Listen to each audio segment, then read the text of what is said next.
peux pas imaginer ta vie sans créativité? Alors apprends des astuces géniales et des DIY sympas pour tes créations. Que penses-tu d'un organisateur pour pinceau? Et d'un crayon en colle? Ou encore d'un bracelet fait de morceaux de crayon? Apprends à réaliser tout ça et d'autres astuces encore dans notre nouvelle vidéo.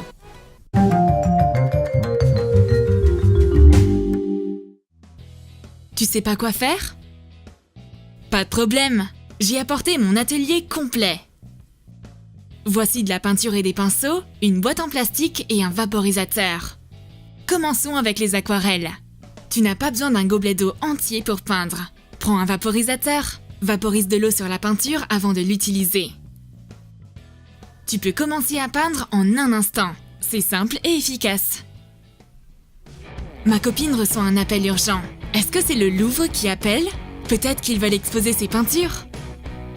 Mais c'est pas une raison pour laisser traîner son pinceau. Elle risque de mettre la main dans une flaque. Pour garder ton plan de travail propre, range tes pinceaux dans un organisateur spécial. Prends un tube en mousse d'un vieux pistolet à eau. Découpe-le à la longueur équivalente à celle de ta boîte en plastique. Tranche-le dans la longueur. Fais quelques entailles dans la largeur de l'autre côté du tube. Place le tube sur le bord de ta boîte en plastique. Remplis-la d'eau. Place ton pinceau dans une entaille du tube après t'en être servi. Tu ne saliras rien grâce à cet organisateur très pratique. Tes mains et ton plan de travail resteront bien propres. Je vais trouver l'inspiration pour de nouveaux DIY sur Amino. Télécharge l'application de ce réseau social. On va chatter DIY entre passionnés. Il y a plein de posts géniaux. Tu découvriras des techniques ingénieuses, des astuces et des tutos. Waouh! Jette un œil à ces dessins. Tu peux regarder des vidéos et discuter avec d'autres membres du site. Mets le hashtag TroumTroum et partage tes idées créatives sur Amino. Tu peux trouver le lien du réseau dans la description. C'est les soldes sur le site de mon magasin de vêtements préféré. Le seul problème, c'est que je dois choisir la bonne taille. Sinon, je vais me retrouver avec une robe trop grande ou trop petite.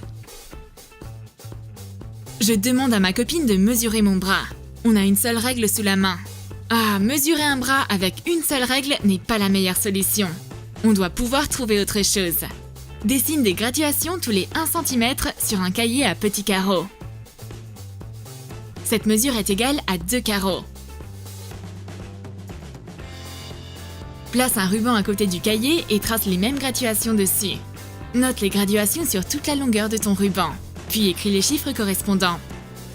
Avec ce mètre ruban, tu peux mesurer tout ce que tu veux. D'abord ta manche, et ensuite le montant de la facture que tu auras après avoir dévalisé le magasin en ligne. Je veux couper de la pâte à modeler, mais un cutter sans manche n'est pas la chose la plus pratique à utiliser. J'ai pas envie de tacher le matériel avec mon sang. Ma copine me demande ce qui va pas. La lame m'a fait mal.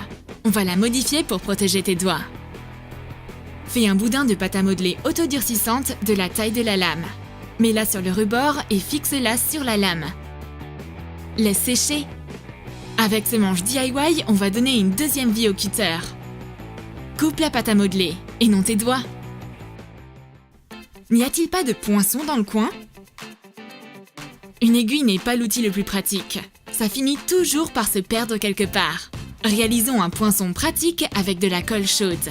Découpe un morceau de bâtonnet de colle pour faire un manche. Chauffe l'extrémité de l'aiguille au niveau du chat et enfonce-la dans l'embout du bâtonnet. Enveloppe le manche avec du ruban adhésif décoratif. Utiliser ce poinçon est bien plus pratique qu'une simple aiguille. Ma copine essaye de me montrer quelque chose. T'as une nouvelle montre? Waouh, elle est superbe! Je veux la même! Mon poignet a l'air si dénudé, mais elle veut pas me la prêter. C'est pourquoi je vais fabriquer un bracelet avec une fermeture éclair. Enlève le tissu autour d'une fermeture éclair. Lisse les bords en les faisant fondre à l'aide d'un briquet. Enfile un anneau à travers les dents de la tirette tout au bout et accroche un fermoir mousqueton sur la glissière. Attache l'anneau et le fermoir ensemble à l'aide d'une pince. Décore l'anneau avec un petit pendentif. Je demande à ma copine de m'aider à fermer mon bracelet. Elle a l'air de l'apprécier, mais maintenant j'ai plus envie de lui prêter. Le bracelet me va mieux à moi. Mais la spécialiste du fait maison semble manigancer quelque chose. Des crayons de couleur et un couteau sont requis. Est-ce qu'elle veut sculpter un Pinocchio coloré? Non, juste un bracelet digne d'un grand créateur, fabriqué avec des crayons. Découpe un crayon de couleur en plusieurs morceaux de la même taille. Découpe-en de différentes couleurs. Perce un trou au milieu de chaque bout. Fais attention à tes doigts. Enfile-les ensemble sur un cordon fin et forme une rangée. Alterne les couleurs. Fais un nœud de telle façon à ce que tu puisses ajouter la longueur du cordon. Coupe le surplus. Ce bracelet est merveilleux. J'ai plus envie de me soucier du temps qui passe maintenant. Je veux profiter de la vie. Qui a besoin d'une montre ennuyeuse quand on peut avoir un bracelet si joli? Ma copine veut pas me laisser voir ce qu'elle trafique. Qu'est-ce qu'elle cache? Est-ce qu'elle fabrique des contrefaçons d'œuvres d'art ou de faux billets? Non, elle me prépare une carte cadeau sur du papier DIY génial. Utilise des feutres de différentes couleurs pour colorer un protège-feuilles en plastique. Vaporise de l'eau dessus et étale une feuille de papier dessus. Tu obtiendras un imprimé coloré. C'est super facile de faire ce fond original et ça nous fait un papier scrapbooking vraiment super. Rajoute un mot pour finaliser ta carte cadeau. Ma copine se plaint de ses ciseaux qui sont collants après avoir découpé du ruban adhésif avec. Et moi de mon côté, je suis bien maladroite en me vernissant les ongles aujourd'hui. Mais pourquoi a-t-elle besoin de mon dissolvant? Des traces de colle restées sur des ciseaux peuvent être facilement retirées à l'aide d'alcool à 90 ou de dissolvant pour vernis à ongles. Verse du liquide sur un disque de coton et frotte les lames. T'aurais dû me demander? La colle peut être retirée avec de l'alcool à 90. Laisse donc le dissolvant pour mes ongles. Au final, ma copine a réussi à nettoyer ses ciseaux. Et moi, j'ai une manucure bien propre. Tout va pour le mieux. Ma copine a tracé une ligne tordue. Mais malheureusement, on n'a pas de gomme sous la main. Heureusement, j'ai mon crayon colle spécial avec moi. Prends une seringue et découpe le bec. Recouvre l'intérieur avec de la crème grasse. Applique de la colle sur le piston. Colle une mine de crayon dessus. Tire sur le piston afin de remplir la seringue avec de la colle chaude. Sors la colle une fois durcie. Casse le surplus de mine. Sculpte l'excès de colle avec un cutter pour former un crayon taillé. Maintenant, tu peux dessiner avec et effacer tes dessins avec l'embout de colle. Je montre à ma copine comment se servir de mon crayon à la place d'une gomme. La colle a décidément beaucoup d'avantages cachés. J'ai envie de vieillir une maison en papier avec de la peinture craquelée.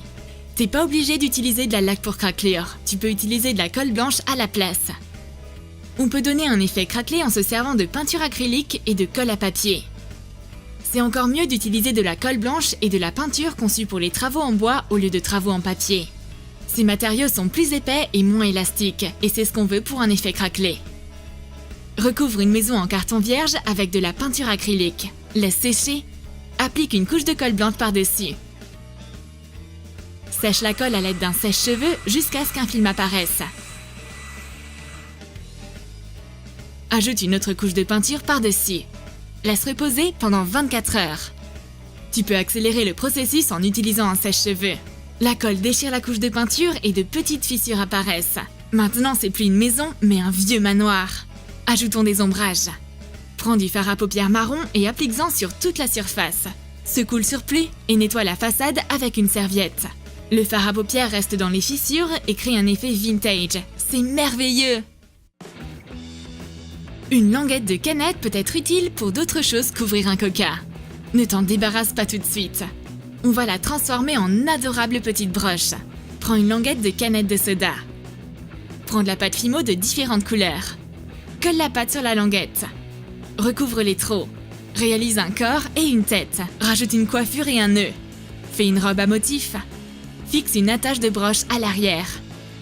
Fais cuire la broche. Suis les instructions sur le paquet de la pâte Fimo pour connaître la température et le temps de cuisson adéquat. Ajoute des yeux et une bouche une fois refroidie. Cette jolie broche peut embellir ton vêtement tout simplement. Tu peux créer un accessoire à partir des choses les plus ordinaires. Ce serait bien de ranger tous tes restes de pâte à modeler dans un endroit sûr à la fin de ton cours d'art plat. J'ai un organisateur DIY spécialement conçu à cet effet. Recouvre l'intérieur d'une boîte de propre avec du vernis à ongles transparent. Colore le couvercle avec de la peinture acrylique en utilisant une éponge. Place les restes de pâte à modeler dans chaque compartiment. Ma copine voit la boîte d'œufs et pense directement à de la nourriture, comme d'habitude. Elle se voit déjà se préparer des œufs brouillés. Mais j'ai une mauvaise nouvelle pour toi. Tu vas pas pouvoir faire une omelette avec cette pâte. Elle sera pas très bonne. Ma copine veut recoudre son pull. Mais il y a un problème, on trouve plus l'aiguille. On a pourtant examiné chaque centimètre du plan de travail. On a même voulu embaucher un détective privé. Mais on retrouve enfin l'aiguille. Pour éviter cette perte de temps dans le futur, on va fabriquer un coussin pour les aiguilles. Coupe une boule en polystyrène en deux. Enveloppe une moitié dans de la feutrine et colle-la sur le côté plat.